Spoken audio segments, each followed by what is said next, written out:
బాధలుంటే శ్రీ సద్గురు ఋషిని శ్రీ చింతలముని స్వామిని దర్శించండి. సమస్యలు నెరవేరుతాయి.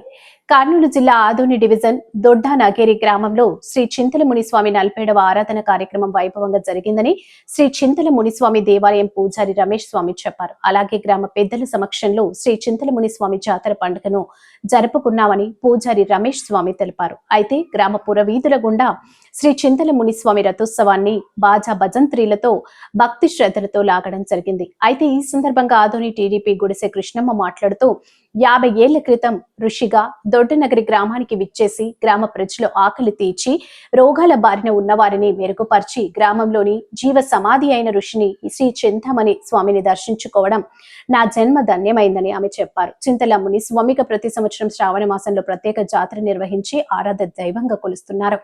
అదేవిధంగా శ్రీ చింతల ముని స్వామిని భక్తి శ్రద్ధలతో కొలిచిన వారి కోరికలు నెరవేరుతాయని భక్తులు చెప్పారు. అయితే శ్రీ చింతల ముని స్వామి దర్శనానికి వచ్చి మొక్కుబడులు చెల్లించుకుంటూ ఉన్నామని భక్తులు తెలిపారు. వచ్చిన భక్తులకు అన్నదానం కార్యక్రమం నిర్వహించారు. శ్రీ చింతల ముని స్వామిని దర్శించుకోవడానికి చుట్టుపక్కల గ్రామాల నుంచి వేల సంఖ్యలో స్వామిని దర్శించుకున్నారు. చింతల ముని స్వామి జాతరను ప్రశాంతంగా జరిపించినందుకు పెద్ద తుంబలం పోలీస్ బృందంకు దేవాలయం పూజారి రమేష్ స్వామి కృతజ్ఞతలు చెప్పారు.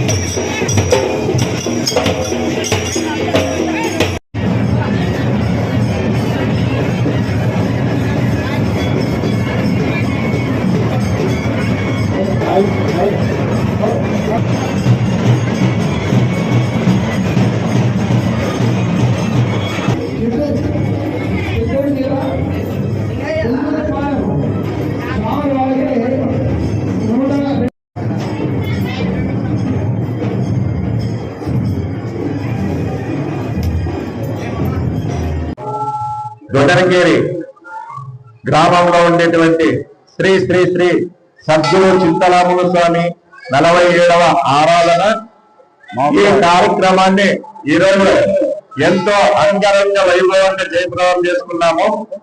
మరి గ్రామ పెద్దలు భక్తాలు సహకారంతో ఈ ఆరాధన ప్రతి సంవత్సరము చతుర్దశి పౌర్ణమి తిథికి చేయడం జరుగుతుంది. అలాగే పోయినసారిగానే ఇదే విషయం చెప్తున్నాము. ఇక్కడ 4 గాలి గోపురాలు కడతామని, ఆ గాలి గోపురాలు కానీ మీ వివేకానంద సమావేశంలో దక్షిణాన్ని స్టార్ట్ చేసినాము. ఆ దక్షిణ ద్వారము ఇప్పుడు ఎందుకంటే బేస్ పట్టడం నాకు లేట్ అయింది, వచ్చే సంవత్సరం కల్లా అది పూర్తి ముగించి కలస ప్రతిష్టాపన ఇట్లా ఆరాధనకి ఖచ్చితంగా పెడతామని మన దొడ్డనగేరి గ్రామం తరఫున ఇక్కడ వచ్చినటువంటి దొంగల తరఫున పేరు పేరున ధన్యవాదాలు. ఎందుకంటే ఈరోజు ఇంత పెద్ద కార్యక్రమం చేస్తున్నామంటే అందరూ సహకారంతో ఎంతో ఉంటుంది. అలాగే గ్రామంలో ఉండే చిన్నగా పెద్దల సహకారం కానీ ఎంతో ఉంటుంది. ఇట్లాంటి కార్యక్రమాలు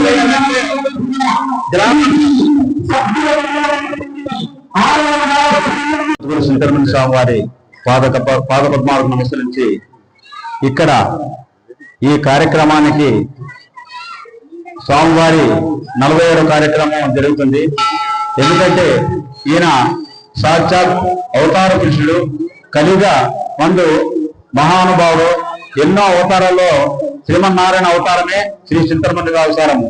ఈయన దర్శించిన వాళ్ళకి, ఆయన తలుచుకున్న వాళ్ళకి, ఆయన పూజించే వాళ్ళకి, భక్తితో ఆయన కొలిచిన వాళ్ళకి తప్పకుండా అన్ని రకాల శుభం జరుగుతుందని అందరికీ తెలుసు. కలియుగంలో ఇంత మహానుభావుడు చింతలముని స్వామి ఇక్కడ దొడ్డనగేరి గ్రామం అంటే ఈ గ్రామం చాలా పవిత్రమైంది. ఇక్కడ ఇచ్చేసిన భక్తులు ప్రతి ఒక్కరు స్వామివారికి తమ వంతు సహకారంతో ఈ దేవాలయ అభివృద్ధికి ఆ కమిటీ వారు చెప్పిన సూచన ప్రకారం దక్షిణ గోపురం నిర్మాణం జరుగుతుంది. 2029 సంవత్సరానికి పూర్తి చేయాలని చెప్పేసి నిన్ననే పూజారి కూడా రమేష్ గారు ప్రకటించడం జరిగింది. అలాగే ఎందుకంటే ఇంకా దాదాపు ₹1,00,00,000 పై కార్యక్రమం ఇక్కడ ఉంది. ₹1,00,00,000 కార్యక్రమం కావాలంటే ప్రతి ఒక్క భక్తుడు తన వంతు సహాయ సహకారం చేస్తేనే ఈ దొడ్డనగేరి చింతలముని స్వామి వారి మఠము అభివృద్ధి చెందుతుంది. ఎందుకంటే ఇలాంటి కార్యక్రమానికి దాతలు స్వచ్ఛందంగా ముందుకొచ్చి ఈ స్వామి దేవాలయం మాది, మా స్వామి వారికి మేము సేవ చేసుకుంటే మాకు అన్ని విధాలుగా సుఖ సంతోషాలు దొరుకుతాయి, పాడి పంటలు సమృద్ధిగా ఉంటాయని హిందూ ధర్మం ప్రకారంగా మనమందరము బంధువులము, ఇంట్లోనే ఇంటి వాళ్ళము, బయట వస్తే మనమందరం హిందూ బంధువులము అనే ఉద్దేశంతో. ఎందుకంటే రమేష్ స్వామి నిన్నే చెప్పాడు 2019 సంవత్సరాలు 4 గోపురాలు ముగింపు జరుగుతుంది. ఆ రోజున కుంభాభిషేకం నిర్వహించుకోవాలని తలంపు చేశామని చెప్పినాడు. శ్రీ వృకుందేశ్వర స్వామి దగ్గర హెలికాప్టర్ తో ఎలా పుష్పవర్షం కురిపించారో అలాగే మన దొడ్డనికేరి గ్రామాలు కూడా పుష్పవర్షం కురిపించాలని చెప్పేసి శ్రీ మునిస్వామి స్వామి పూజారి చింతల రమేష్ గారు, మునిస్వామి గారు వీళ్ళంతా చెప్పినారు. ఇక్కడ రంగస్వామన్న గారు పెద్దలు మా దగ్గర ఉన్నారు. ఈ గ్రామ పెద్దలకు, ఇక్కడ వచ్చిన కమిటీ పెద్దలకు, ప్రెస్ వాళ్లకు, పోలీసు వారికి అందరికీ చింతల మునిస్వామి కమిటీ తరఫున మీ అందరికీ ధన్యవాదాలు చేస్తున్నాము.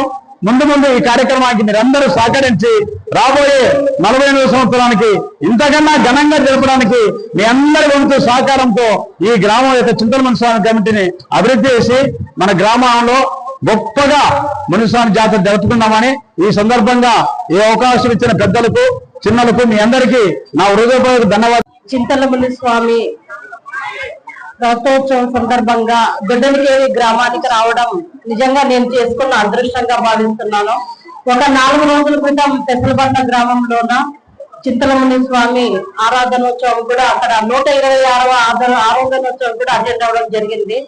కానీ దొడ్డనికేరి గ్రామ ప్రజలు చేసుకున్న అదృష్టం ఏమంటే ఆయన ఎక్కడ ఉన్నా ఆయన చివరి అంకం మాత్రం ఈ దొడ్డనికేరిలో జరగడం అనేది నిజంగా దొడ్డనికేరి గ్రామ ప్రజలు చేసుకున్న అదృష్టంగా మేము భావిస్తున్నాం. ఎందుకంటే అంత పెద్ద ఆయన, అంత మహిమ గల వ్యక్తి ఇక్కడికి వచ్చి ఇక్కడ చివరి అంకం ముగించాడు.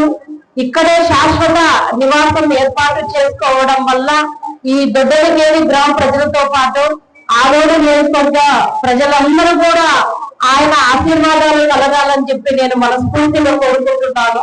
నేను ప్రతి సంవత్సరం ఇక్కడికి వస్తాను ఆయన ఆశీర్వాదం తీసుకోవడానికి. ఎందుకంటే ఆయన మహిమగల వ్యక్తి.